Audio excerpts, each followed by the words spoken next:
sa pagtitinginan natin. Sana ay di na magwakas itong awit ng pag-ibig. Awit natin ay wag na wag mong kalimutan. Pangako ko naman na lagi ka pakikinggan. Magpakailanman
Thank you very much for coming on time, and we will start the program on time too.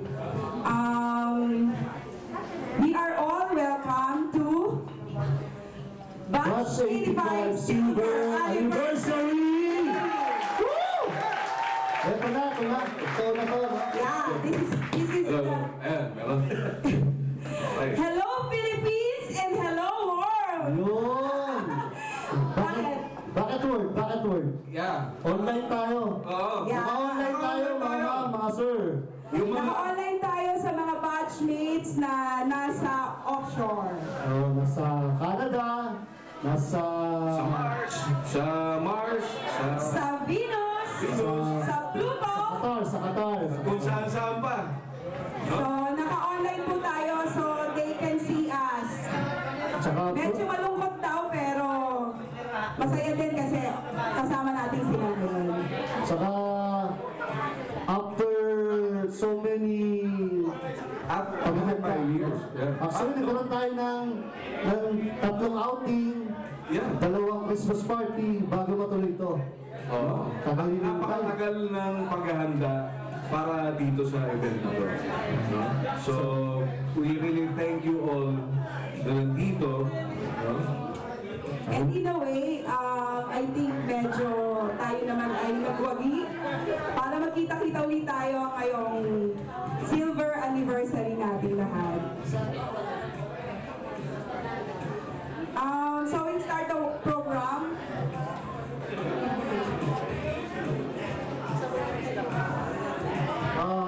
We will start the program by invocation. Okay, let's welcome our batchmate. Pastor now, Mr. Kennedy Jose. Section. Section 3. Section 3 yan. Why don't we all rise up?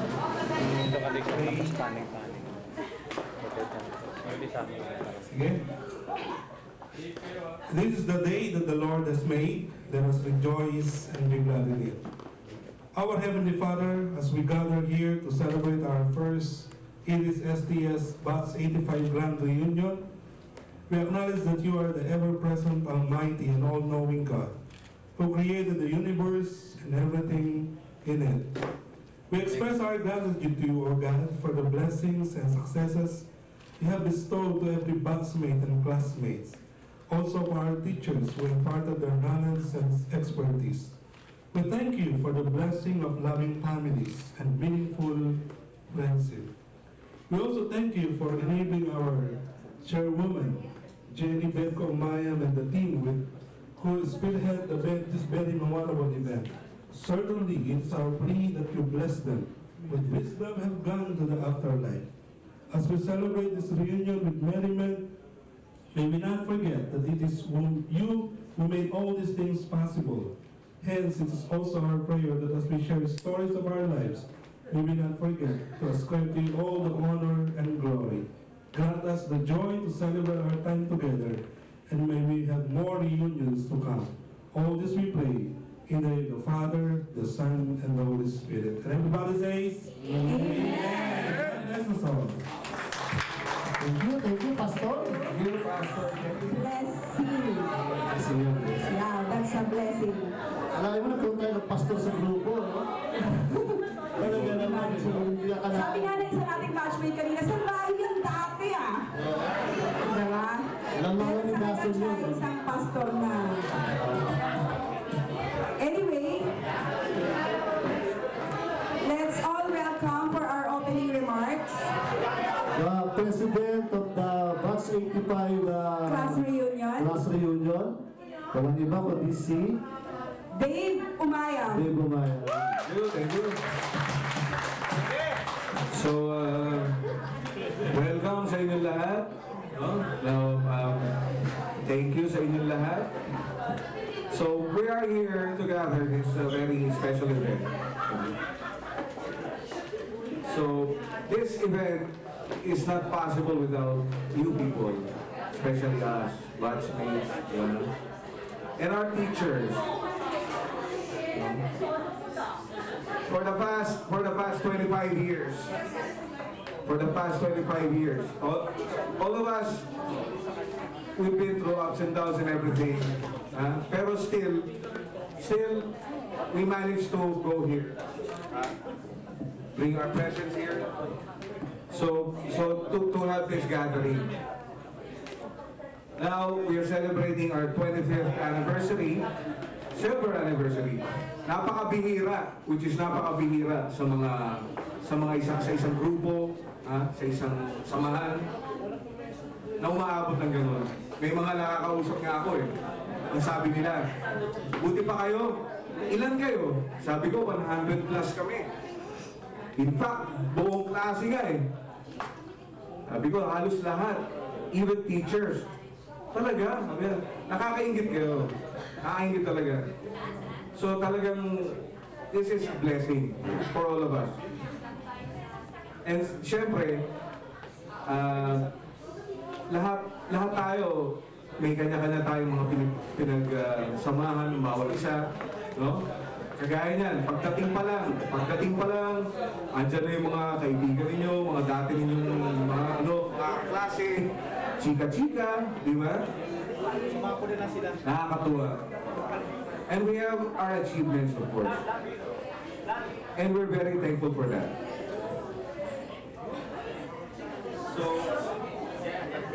So now, siyempre, meron lang din tayong may mga kasamahan din tayo na hindi rin nakarating, nakatalo. Well, yung iba nasa ibang bansa, at yung iba naman nasa kabilang buhay, madaling sabi.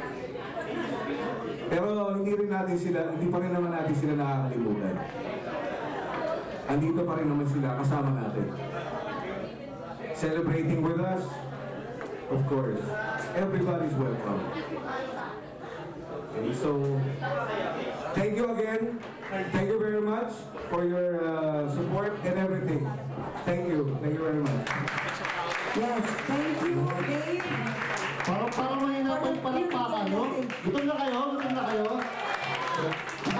Maingay pa itong yung table ng Magic 18, no? Wala mong palakpakan ulit. Medyo, sabi nga, kinuha na ni Lord. Mag-aalay tayo ng isang dasal para sa kanila. Hindi naman classes, pati yung teacher. Pati yung mga teachers, so lahat ng mga tao na kasama natin sa 4 na taon natin sa IRIS. May we call on Miss Ruby Opalia. For the prayers. Pastora na rin ba ito? Hindi ba? Mukhang pwede. Yes,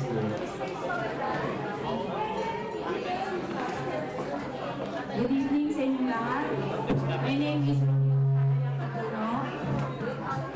magandang gabi po sa inyong lahat, mga dati kong classmates, kaibigan, barkada at schoolmates, and now mga ka-textmates, mga ka-friendster, mga ka-Facebook, taga-Twitter.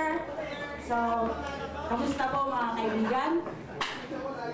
Ang mga dating classmate natin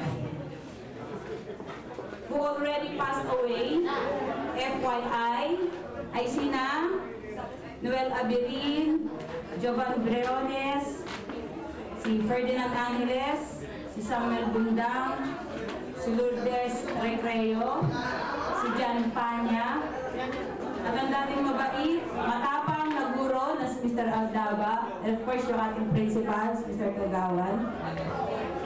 So, meron po bang gusto habol magpalista? Anyone would like to add? Would you add it on the list? Si Mr. Pinay. Oh, recently lang daw pala. Okay. Meron ba tayong na-skip na may alam ba kayo? So ito lang po yung mga na-inform sa akin na mga classmates natin. Just joking baka seryoso kayo masyado. So, mga kaibigan, before I lead the prayer, a short prayer, may I remind you that salvation is found in no one else, for there is no other name under heaven given to men by which we must be saved. I'm reading from the book of Acts, chapter 4, verse 12. Jesus said in John chapter 14, verse 6, I am the way, the truth, and the life. No man comes to the Father except through me. Remember the story of the rich man and the poor man Lazarus?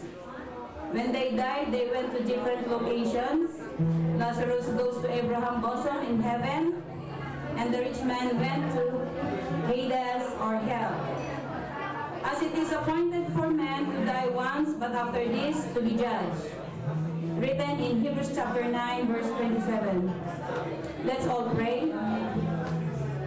Lord, thank you for the memories we had with our 8 friends and classmates. We remember them today as we celebrate our high school reunion today. Thank you for bringing us all together in this place with your